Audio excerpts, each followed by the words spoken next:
Anytime I ever got involved in my own personal life trying to make stuff happen, I always messed it up.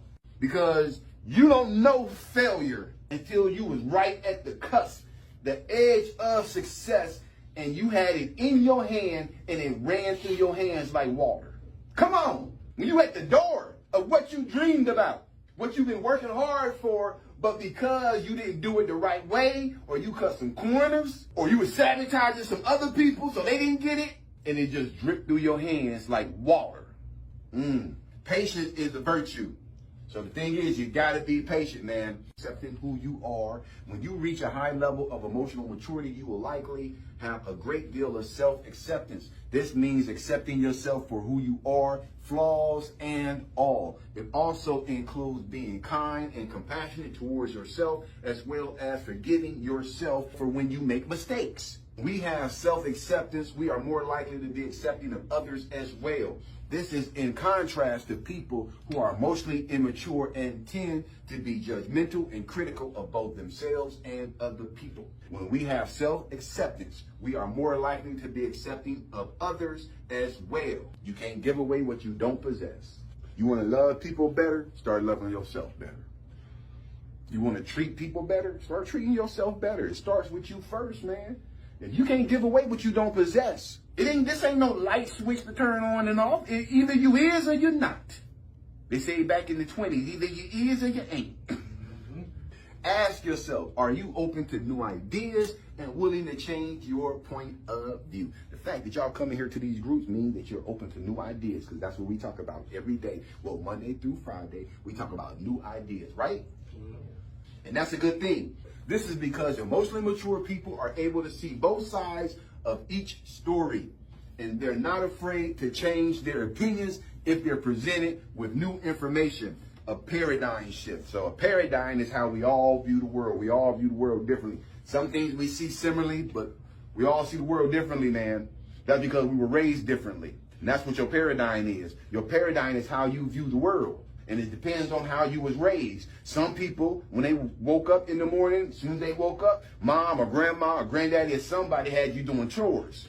And if you didn't, and some people had people go behind you, do the finger test. And if it was half done, you had to go back and do it. Because sometimes we wanted to go outside and play, so we don't use no bleach or no soap. We just wipe it down so we can hurry get out the house. But the bathroom still stinking. Mama come up in there and she knows. She's like, you better get up in here with some bleach, some soap, and redo the bathroom. So your paradigm is how you view the world. And a person who grew up with a bunch of roaches, a refrigerator with a 40-ounce in it and some cheese, government cheese, having to walk everywhere they go, get a ride everywhere they go because mama never had a car, they're going to look at the world differently than that other person. Am I right? So, depending on how you was raised is going to depend on how you see the world, which is your paradigm. A paradigm shift is when you get new information that change the way you look at the world. So you grew up around roaches and rats. And to you, that was normal because you always saw that. And then when you go off to college and then eventually move in with a girlfriend into your own apartment and you got the house looking nasty, and she's like, oh, no. Pick up your clothes. Clean up that. Don't leave that like that. Don't do this. Don't do that. Now, either you're going to have a paradigm shift and you got new information now and you're going to start doing it differently, or you're going to be like, hey, this is the way I am. This is the way I've always been. This is the way it's going to be. You didn't have a paradigm shift. Only thing can help you grow is a paradigm shift. Believing what you believe all the time, what you always believe, ain't going to get you nowhere. You got to change to grow. And I'm going to tell you right now, most changes is not comfortable. This is because emotionally mature people are able to see both sides of every story, and they're not afraid to change their opinions if they're presented with new information, a paradigm shift. Open-minded people are also flexible and adaptable, which allows them to roll with the punches and go with the flow. Yeah, so the one, I would say the patience one is kind of my thing, and open-mindedness. Okay. I've always been like not open-minded to things, even when it doesn't go. Man, but guess what I learned? What changed that for me? when somebody told me there was a positive past. I never thought about that. I always thought about, man, when I talked about my past, I'm gonna bring up, I had my go-tos. My granddad used to beat me, used to call me out my name. Oh man, I had all my stuff. I could just give it to you, man, like that, bro. But then, yeah. And somebody said, okay, but what good happened back then? There's something called a positive past. Like, yeah, it was more good. The good outweighed the bad, to be honest. But if you focus on just those few little things, it'll make you think that outweighed the good. We had fun, man. My cousins and stuff, my brothers, man, we had fun. So I started focusing on the positive past, man. Why am I giving life to the bull crap that happened in my life that I can't change? And we'd be mad at people that ain't even alive no more. You know, holding a grudge against somebody who's dead and gone. And here you are supposed to be living your life, and that person's dead and gone, they still got more power over you than you got over yourself. But a dead person, reaching from the grave, got more influence and power over your mood and the way you feel than you do when you got blood in your body and breath flowing, man. And we better focus on somebody and what somebody did that we survived. Yeah. And then whatever it was, if you survived it, you should be thanking God. I don't care what it is. If you sitting here trying to be a victim when you need to be on your knees, thanking God every day that you survived whatever it was, then you're doing an injustice to yourself. So be kind, man, to people. I like that. Yeah, man, be kind to people, man. Because some people walk through life like it's perfect, like they got it going on. They don't have no worries. But I guarantee you, man, they might be carrying something heavy, and just because it look like they got it going on, it still might be heavy. Be kind to everybody. Every human being you come into contact with, be kind to them. Learning how to master your emotions is essential if you want to live a life that you alone can control completely. Having absolute control and power over your feelings in any given moment is one of the greatest skill sets you can master. It's important to realize that whatever emotion you feel, you're not feeling it because you have to. Ain't that empowering? Whatever emotion you feel, you're not feeling it because you have to. You're feeling it because you choose to. When you go to the past and you think about something that happened or something didn't go your way, when you take a trip to the future and you start worrying about stuff that ain't even happened yet, you're doing it to yourself. Sound like sabotage. Yeah, it is. Self-sabotage. That's exactly what it is. That's exactly what it is. You are the source of all of your emotion. I know some of y'all, I know that's taking a safety blanket from you. I know some of y'all want to keep that blanket like Lioness walking around on Charlie Brown with that little safety blanket. So you want to seem like, I just feel this way. No, you choosing to feel that way. I'm about to hit some stuff today, man. I don't care if y'all ready for it or not. You are the source of all your emotions because you're the one who creates them. You can feel any way you choose at any given time. Ooh, man. You can feel any way you choose at any given time. You don't need to have a specific reason to feel good. You can decide to just feel good right now in this very moment simply because you're alive. Oh, this going over some people's head and I don't even care, man. I'm getting it. Because you're alive, you can feel good, or because you want to feel good. I decide, I can make a decision today that I'm not going to let nothing stop me from feeling good today. I can make that decision. Yeah, man. Yeah. I can decide it. And do you know how good it feels to have had somebody in your life who could twist the screws whenever they wanted to and get you to react however they wanted to get you to react? And they can get you to get mad when they want you mad. They can make you happy when they want to make you happy. They can make you sad and depressed when they want to make you sad and depressed. And for you to learn how to avoid that, for you to be able to deal with that person and them not be able to, they try everything they used to try and it don't work. Do you know how that feels? Yeah. I know how it feels, bro, to overcome somebody or something that was a problem in my life because I allowed them to. And I kept putting it on them. Oh, man, they be making me mad. No, they don't make you mad. You allowing yourself to get mad. You in control. Because if you ain't in control, who is? Them. You're giving them the power. You giving it to them. You gotta take it back. I agree. You giving them the power. If they making you mad, you gave them the power. Your body going to determine your emotional state. Keep putting your head down. It's going to determine your emotion. You see a person who always has their head down? We're going to talk about that. Whatever you are feeling right now is directly influenced by how you move your body. The way you feel right now is directly influenced by how you move your body. Oh, we about to get deep. Always keeping your head down and avoiding upright posture would push you closer to feeling depressed. There ain't nobody doing it to you, but it was my past. Yeah, because you keep going back to the past. We just talked about that. What value is it?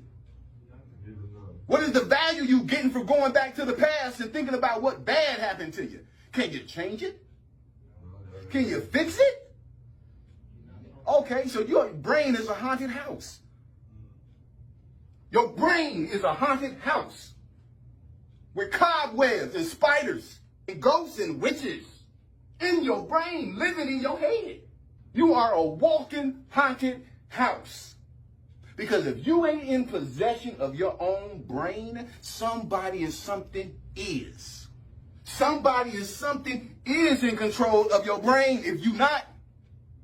In the Bible, they call it possession. Whenever you feel negative, you can hold your head up high. Even when you feel negative, hold your head up high anyway. Because when you lower it, you succumb into it. When you lower your head, you succumbing to how you feel. And even if you don't feel good, you better learn how to control your body. Some good stuff. So whenever you feel negative, you can hold your head up high, pull your shoulders back, and take a deep breath. That's what you can do when you feel negative. The ability to put yourself in a powerful, peaceful state of will. I'm telling you, to put yourself in a peaceful state at will when you want to. To be able to do that when you feel negativity coming on and you can change that, that's power. Because you got high self-esteem don't mean you ain't going to get depressed. It don't mean you ain't going to get down. It don't mean you ain't going to feel bad. But when you feel it coming on, like when you look ahead and you see them clouds, them dark clouds, and you know some rain is coming, people start rolling their windows up, don't they? Yeah. They want to put on the type of clothes so they can protect themselves. That's what you need to learn how to do. When you start feeling yourself feeling negative, when you start feeling yourself depressed, do not let that stuff overcome you. Do not let that spirit overcome you. It's the way you hold yourself, the way you carry yourself. You need to learn how to take deep breaths and take a step back when you feel a certain way and lift your head up even when you don't feel good. The ability to put yourself in a peaceful state at will is a power we all have. We all have it. Whether you choose to use it or not is up to you. But we all have this power. Using your physiology to determine your state of mind will help you make strong decisions and improve your confidence. The three major forces that determine your state of mind. We said physiology is one. Number two, to determine your emotional state is your language. Physiology is one. The second one is your language. How do you communicate with yourself? Language is something that comes in various forms, and one of those forms is your inner monologue, or the things you say to yourself mentally. Language can deeply influence your emotional state. Asking yourself, why does this always happen to me? You lost your power. Because the question is, why shouldn't it happen to you? Stuff happens to people all of the time. Good people. People who don't bother nobody. There was a lady in West Palm Beach just riding her bike, going over the bridge, and she dead. She ain't bother nobody. They just let the bridge up while she was going over it. Stuff happened to people. Why did that have to happen to her? Little 10-year-old girl just got shot and killed. I think of like a 14-year-old. Why did that have to happen to her? Get out of that mindset. Why does it have to happen to me? Get out of that mindset, man, because that's a self-defeatist attitude.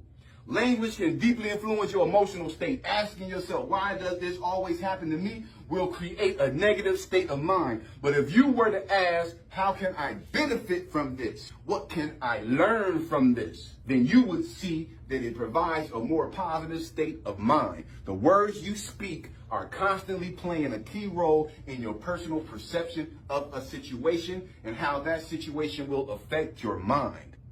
How that situation will affect your emotional state.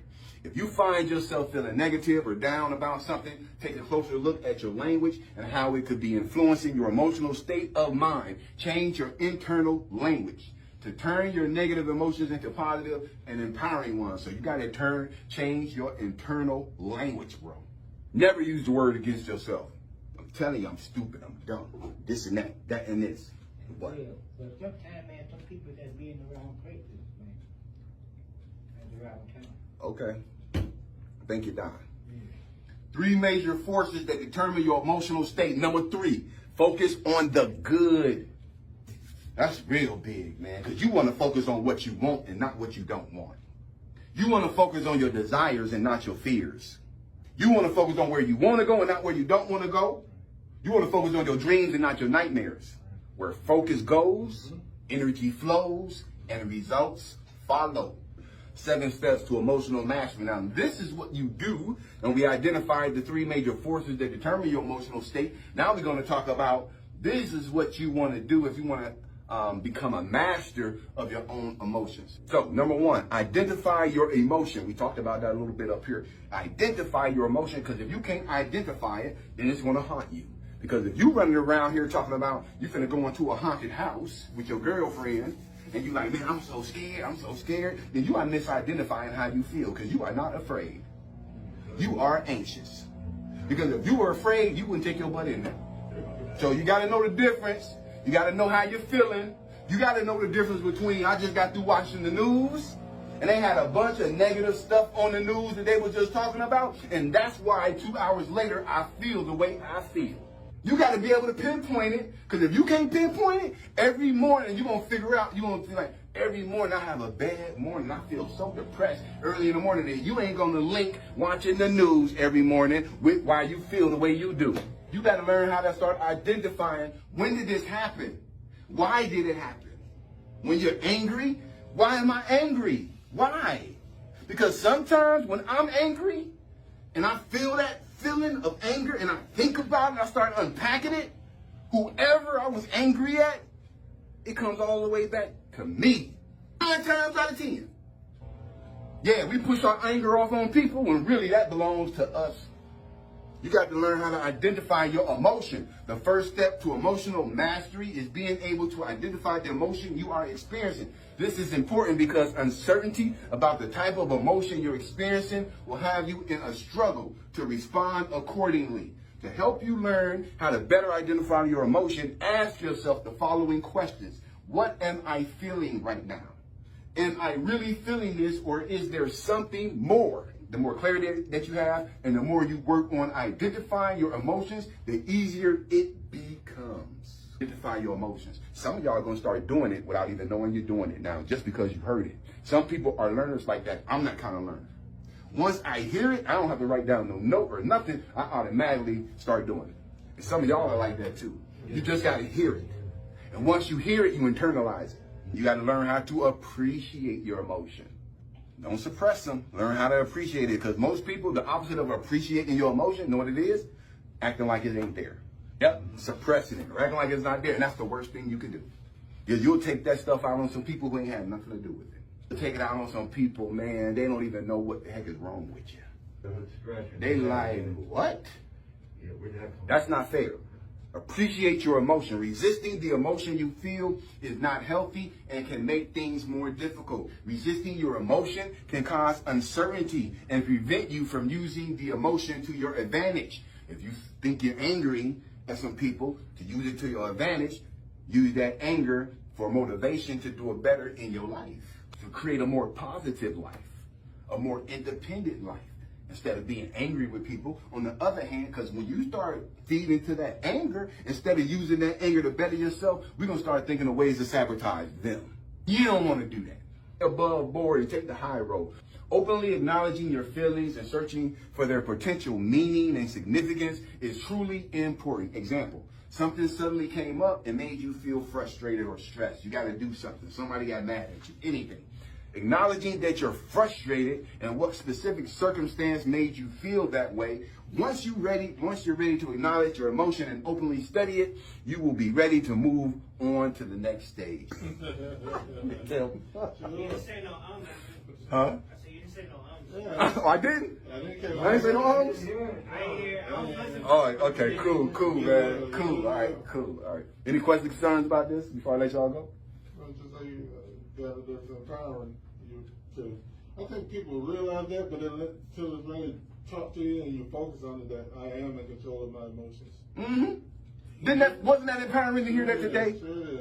Yeah. The only reason you feel an emotion is because you choose to feel it.